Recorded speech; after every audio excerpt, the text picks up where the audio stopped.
All right, students, welcome back to the Star Tutors YouTube channel. I'm Chase. If you haven't been with us before, welcome. If you have been with us, welcome back. If you guys have any questions, you can always post them in the live chat if you're part of the live stream. If you have questions because you're watching the recorded video after we're done with the live stream, of course, just ask those in the comments section. One of our teachers or tutors will respond.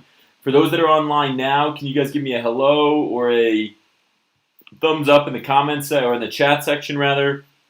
If you don't want to use the chat section to comment, you can always just, if you don't want to use the chat section to comment, you guys can always, what am I trying to say here? You guys can always just give a thumbs up on the video below. Sorry, I was distracted trying to get this reading video ready. That's why we were a little late here starting the live stream.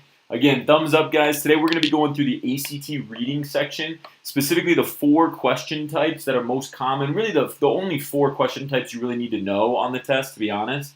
And we'll be going through those today. So again, hello or thumbs up if you guys are joining us on the live stream. If you guys are jumping in here later and watching the recorded video, welcome as well. And we will get started. So guys, I also posted, this is the 74F exam. This is the 74F test. It's also the one that was the preparing for the ACT. We'll be looking at it. We've done this. We've done a real-time video of this a couple years ago. It was one of our first videos that we did when the 74F test first came out. But again, we're going to be looking at the 74F reading test. And specifically, we're going to be looking at the question types, because I think that's one of the things that oftentimes goes overlooked on the reading section, and why we find it to be, why we're so adamant in some ways about, hey Sam, welcome.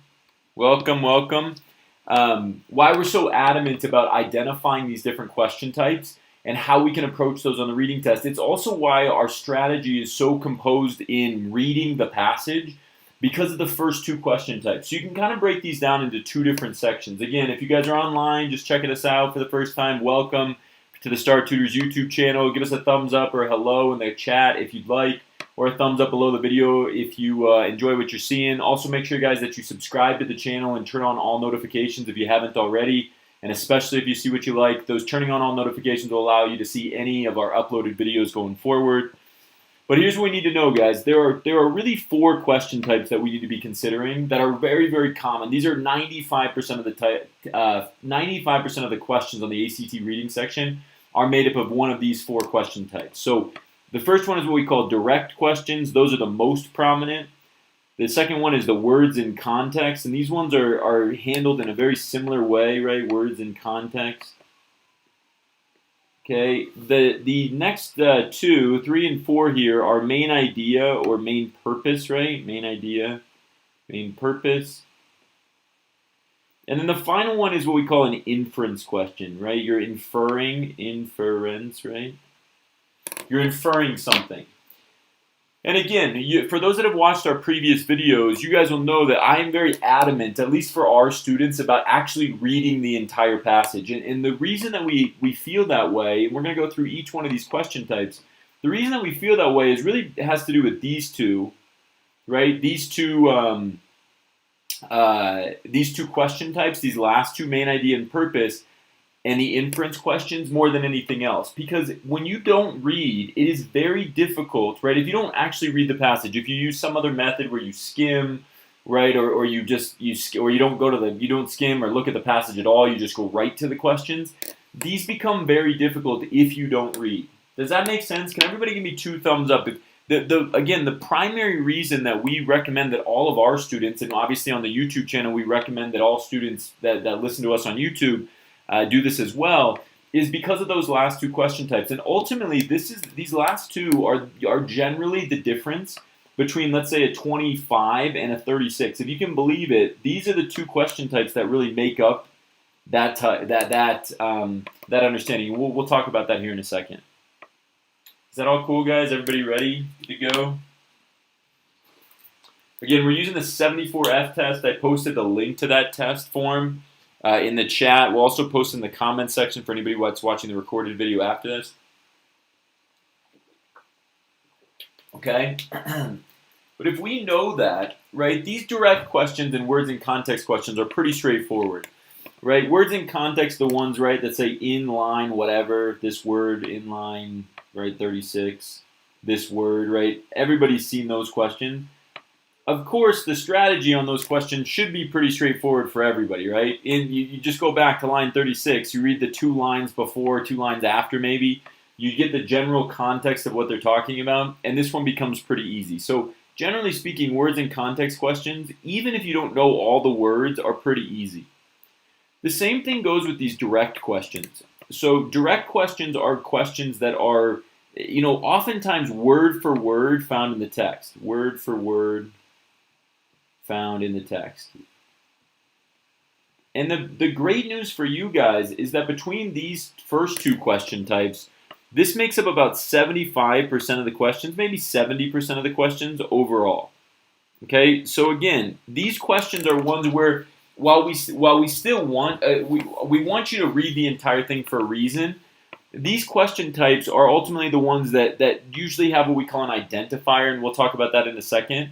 But those are the ones where you can go back and find a very specific point in the passage, and it's all, again, for the ACT, it's almost word for word what those question types look like. So again, can everybody give me a thumbs up if you understand these 2?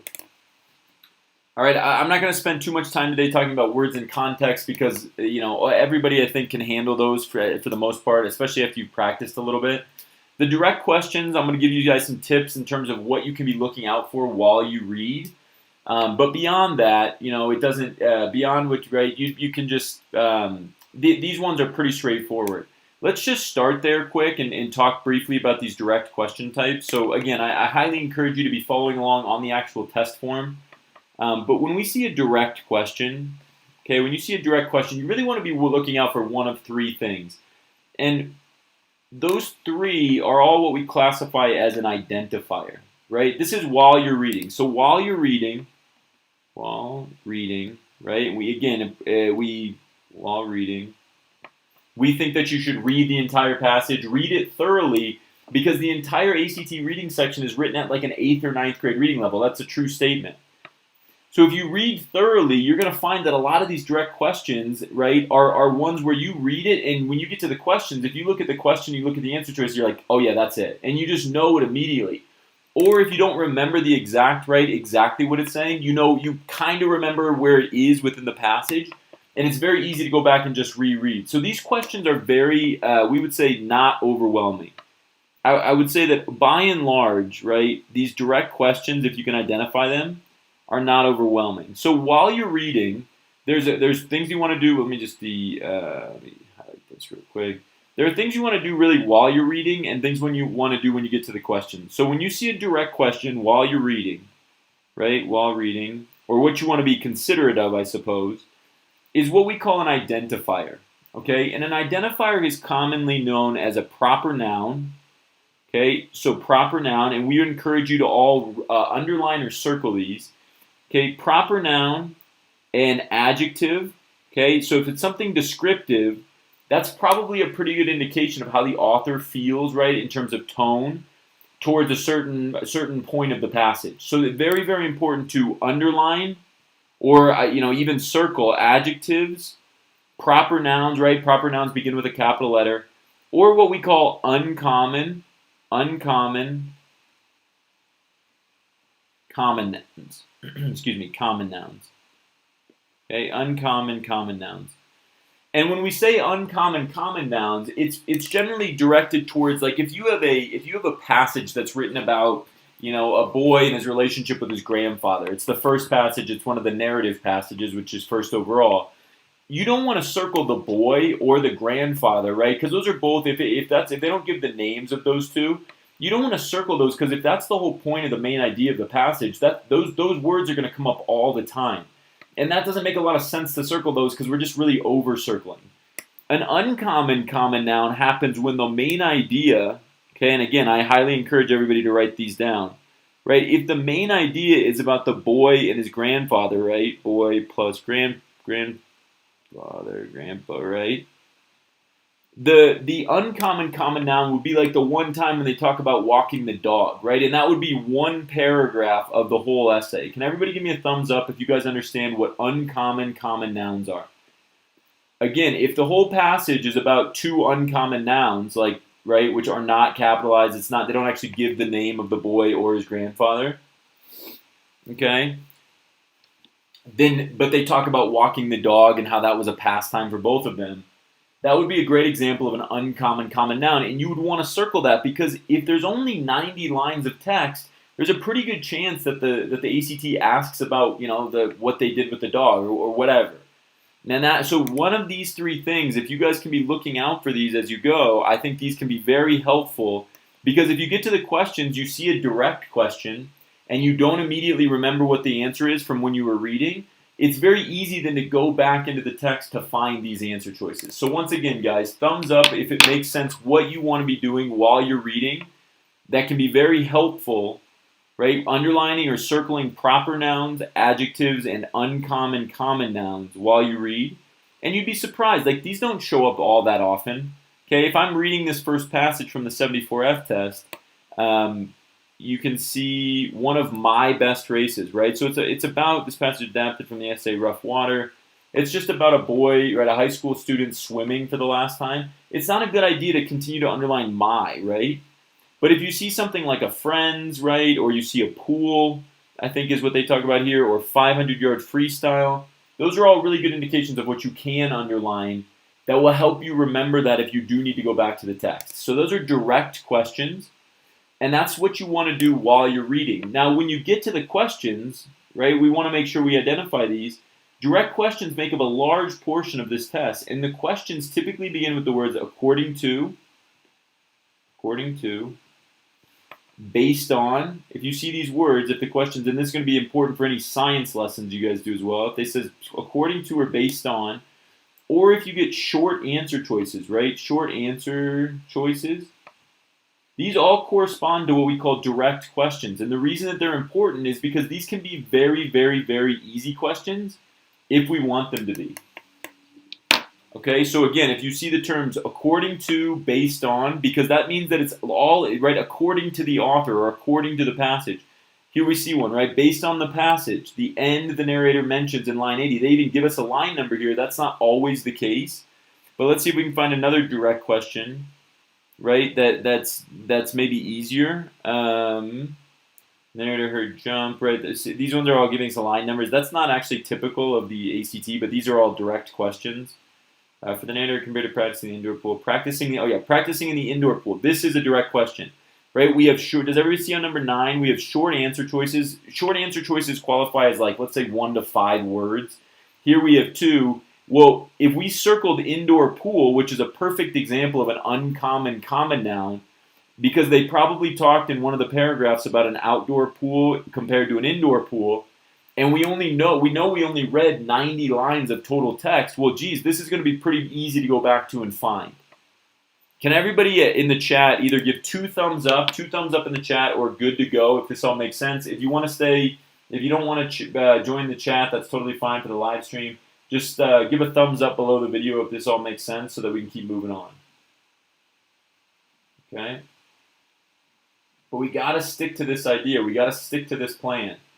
Because these direct questions, while we're reading, if we're identifying these identifying identifiers, then there's a very high likelihood that 60 to 70% of the tests we're going to be able to go back and either answer really quickly without having to go back because we remember it directly from the text, or we see a situation where we don't, right, we can go back in 2 seconds because we circled the proper nouns, the adjectives, the common nouns.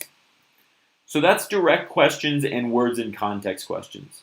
Okay, that's direct questions and words in context questions. That makes up 70% of the test is these 2 question types. You see them all the time, and they're very straightforward. They are direct context of a line number. Sometimes they give you the line number, sometimes they don't. But again, these ones tend to be very, very straightforward. They're not, let's say it this way. Other than giving you the example of how to identify one of these direct questions or what you should do while you're reading to make these direct questions easier, the direct questions and the words in context questions are relatively straightforward and are not generally the point of what we're trying to accomplish here today. The real point of what we're trying to accomplish, and this is where I get very nervous for many students, not because they don't think that you're good enough readers, but because we tend to rely way too much, we tend to over-rely on going back to the passage. So what I want you guys to take a look at is what we call inference questions or main idea and purpose questions. And I just want to, I just want to, more than anything, point something out to everybody. Guys, if you see a main idea, right, and especially if it's not a main idea, it says main idea of the passage, right, of passage instead of paragraph. If you see main idea of the passage, if you go back, right, you have to reread everything. You have to reread everything if you really intend to go back on that type of question. And these are ultimately, this is just the main idea of the passage questions. These are ultimately the reason why we feel it's so important to read everything within the text. Because you don't have time to go back on everything. These last two questions are the hardest, I think, for most students on the ACT reading section, because they actually force you, right, the inference questions and the main idea, they force you to trust your reading. Trust your reading. But when you see a question type like this, what's the main idea of the passage? Most students on every question immediately want to jump back, and that's not what we're going to do. If you see an inference question, so inference questions, by the way, guys, main idea are pretty easy to identify. Main idea, right? It usually, or main purpose, right? If you see an inference question, it uses words like most nearly suggests, right? Most nearly suggests. Who's seen those before? Thumbs up if you've seen those before. Most nearly suggests, or the author infers, right? The author, it can be inferred. Guys, these questions are ones that are going to make you understand something in between the lines. And while you take a school test, or if you're taking AP English, when you have plenty of time to go back and actually reread and think about this, then those questions become easy, and that's obviously encouraged to go back to those. But in reality, when time is such a factor, we don't have time for that. We need to trust our reading. And that's where I say that it's so much more important to take more time on the reading part when you're actually reading the text than it is on the part where you get to the questions.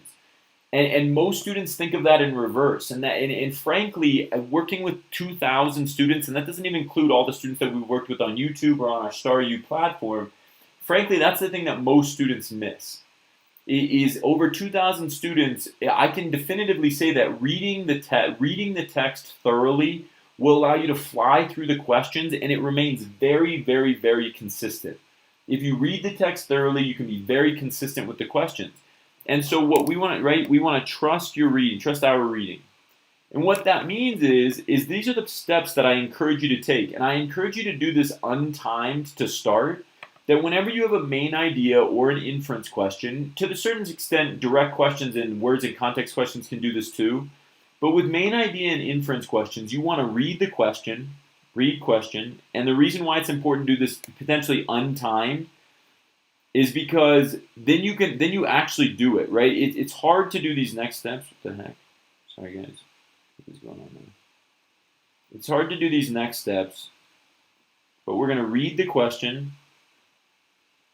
Read question. Okay, in these examples, right, again, with these main idea and inference questions, read the question. Then we're going to read the answer choices. Read answer choice A. Okay, read answer choice A or F, right? Sam, great question. Give me 1 sec. I'll come back to those. Let me look at them. Read answer choice A or F. And then consider answer choice A and F, right? Let me just show you, consider A, F as an answer. I can't tell you how often we see students, and I do this drill with students all the time, where I ask them to read out loud, and I can't tell you how often it is that we see students who will go like this. They'll read an inference question. Let's see if we can find a good one. Yeah, like to a certain extent, the narrative of the passage can best be described, right? Most nearly suggests, best be described. If you look at these, I can't tell you how often on question number 1, this is a good question that would deal with inference, right? We have to understand the passage. And you can identify here with question number 1 how difficult this question would be, because there's so many little nuances to each of these answer choices that if you didn't actually read the passage, it would be very difficult to understand what the differences in the tone was between each answer choice. Can everybody give me a thumbs up if that makes sense? Okay, so this inference question here for number 1, I can't tell you often we see students go like this. The narrator of the passage can best be described as a swimmer who primarily, and then they think about it for a second and then they immediately go back to the passage. Or they go, who primarily recalls the swim of his life and the factors that motivated him during the swim, remembers the events that inspired him to participate in a time trial at junior nationals, contrasts the joy of winning competitions early in the season with his later struggles to succeed, chronicles the swimming career from childhood through high school. And they just read them through it as quickly as they possibly can, without thinking about, okay, is this passage related to a swimmer who recalls the swim of his life and the factors that motivated him? I think the tone of this passage is pretty positive, generally. So, yeah, that might be a good answer, right? Remembers events that inspired him to participate in a time trial. Okay, I like the word inspired, right? And motivated, I like those because I think the general tone, we talk about tone a lot in our classroom programs, right? Contrast, right? Contrast, right away. It's not a contrasting passage. If you go back and read this first passage from the 74F test, it's not contrasting. Chronicles his swimming career from childhood through high school. No, if you read the passage, that's an immediate mark-off. And that's why I'm so adamant about having our students actually read the passage. And the only way to practice this is to go back. So at the very worst situation for question number 1, there is no question that we should have been able to eliminate C and D without ever having to go back to the passage if assuming we read it and read it thoroughly. And we can eliminate D because that has nothing to do, if you actually read the passage, D has nothing to do with his whole life, right? It's about one moment in time. Does that make sense? Everybody feel okay with those? And then Sam, to your question. Yeah, Sam, good question about 8.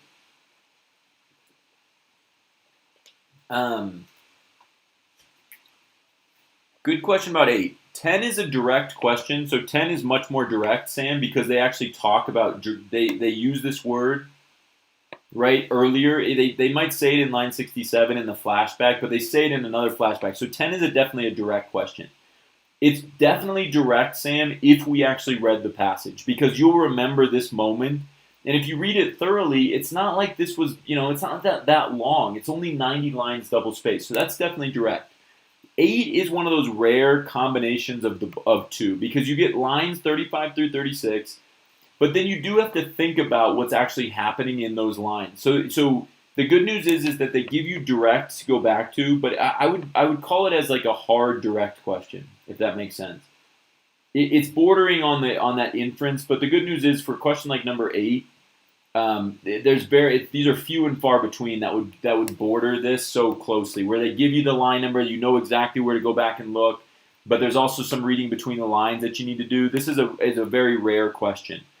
10, on the other hand, is a very direct question. Like I said, if we've actually read the passage, there's a moment that's very, very clear when this term jump comes up in the boy's story, and that's why we encourage you so heavily to read everything.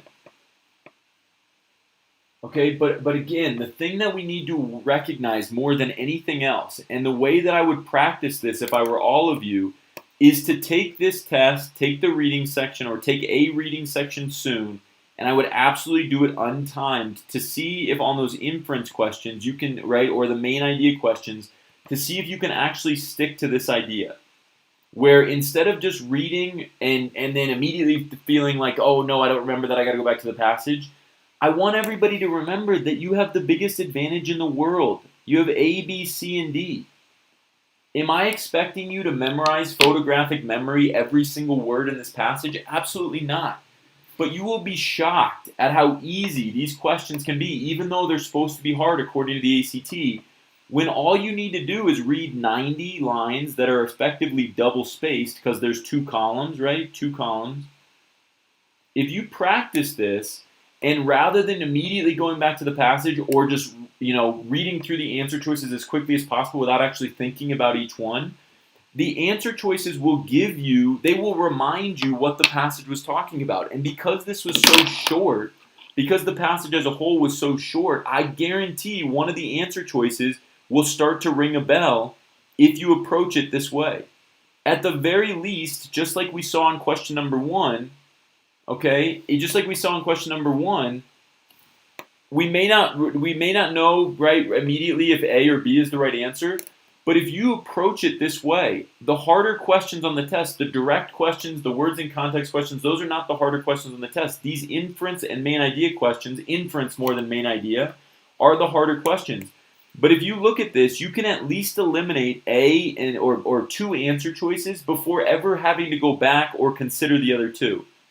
And that's what I want to. That's ultimately what I want to direct you guys towards. Is that if on those 30% of questions, again, main idea or inference, where if you go back to the text, you're going to have to read a significant portion of the text. We don't have that time.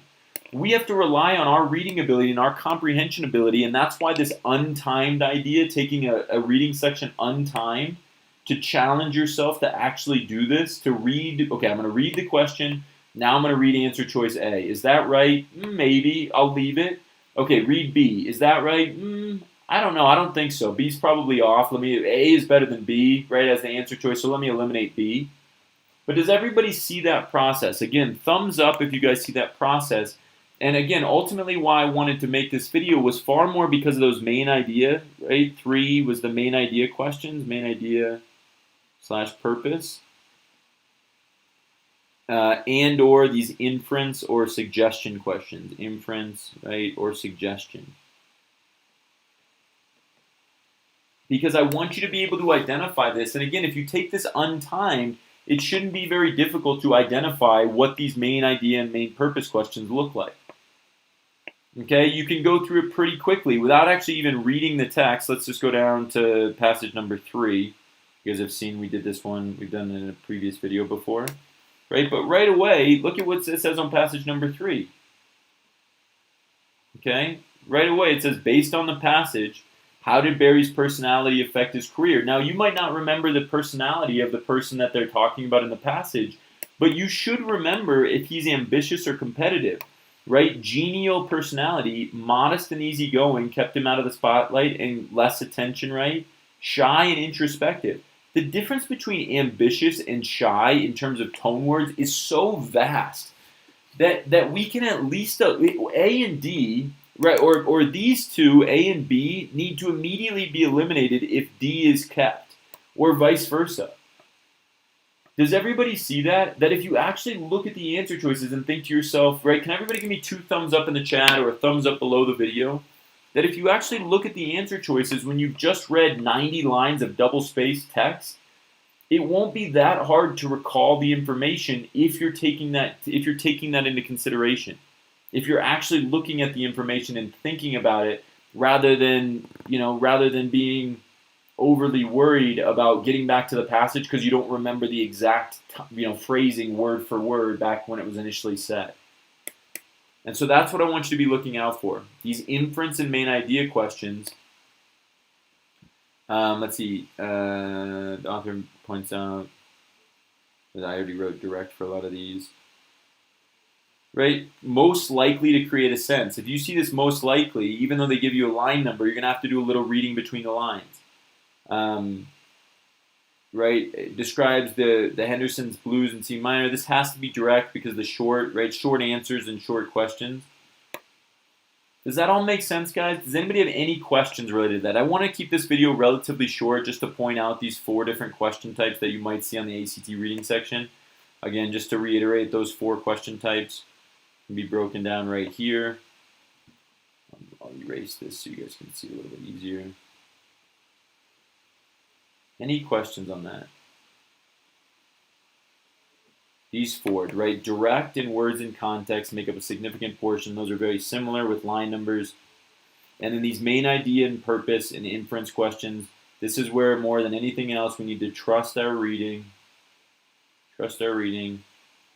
and to answer the question. And review each answer choice. Okay, guys, so that's all I want to get out of the way today. If anybody has any questions, let me know. We're going to sign off here in about a minute. But if you have any final questions, happy to answer those. If you're watching the recorded video, and if you're watching the recorded video after this, Please make sure that you comment with your questions or concerns below. I don't know why you'd have any concerns. Hopefully you don't. But comment with those questions below this video. One of our teachers or tutors will always answer those questions at some point in the near future. If you guys liked what you saw today, if you've seen our other videos and liked those, please make sure that you subscribe to the channel and turn on all notifications. We'll be doing videos over the course of the next week, 10 days or so before the October 23rd National ACT exam. So continue to look out for those. If you turn on all notifications, you'll be immediately notified when we're either going to go live or we have a new video posted. So please do that. Please make sure that you download Star U if you've been with us before. Please make sure that you download Star U and register your free Star U student account, which will help with all of this stuff, right? Understanding all of this. I'm trying to think if there's anything else. Oh, and if you're interested in joining our membership program, the members get exclusive access to other videos. You guys can click the join button below if you're interested in that. And if you click join, you'll see that there's you won't immediately join, but you'll see there are some perks, including having all of your questions answered by me personally. Guys, so Sky, we're not going to answer any questions related to specific college admissions today. This is an ACT, just because it's an ACT reading video specifically. We will be doing Q&As tomorrow. So if you have any questions related to college admissions or testing in general, we're happy to answer those tomorrow. But we're going to keep this one very focused on ACT reading today. And again, if anybody else has any other questions specifically related to ACT reading, you guys can absolutely answer those.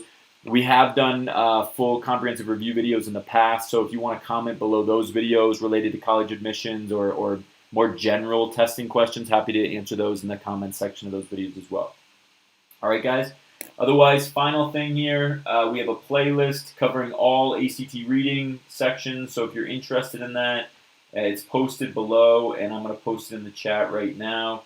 And please make sure that as you watch these videos, you comment below, and like I said, one of our teachers or tutors will respond to those questions.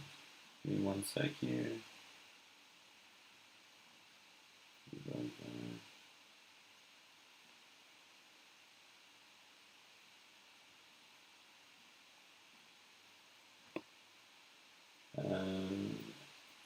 All ACT reading. So guys, that playlist has been posted. Yeah, guys, if you're interested, again, like I said, in any college admissions discussions or anything like that, you can definitely check out our Q&A sessions that we have on Fridays. Check those out. We'll be doing that one tomorrow, and happy to answer any questions related to admissions and what we can. It's very hypothetical in terms of college admissions these days. So we'll give our best guess as to how you can best set yourself up for success to get into some of those elite colleges. But otherwise, I hope everybody has a great rest of your week. Continue to work hard for this ACT reading stuff. We'll actually be live tomorrow doing that Q&A and covering the DO6, the June 2021 ACT exam. June 2021 ACT reading section will be live tomorrow for that. Otherwise, guys, hope you have a great rest of your day. Have a great rest of your week. Good luck as you continue to prepare for the next ACT test that you'll take. And, of course, comment below with any questions. Subscribe to the channel if you haven't already, and help us spread the word if you're liking what you're seeing. Spread the word to your friends. Thanks, guys. Have a great rest of your day.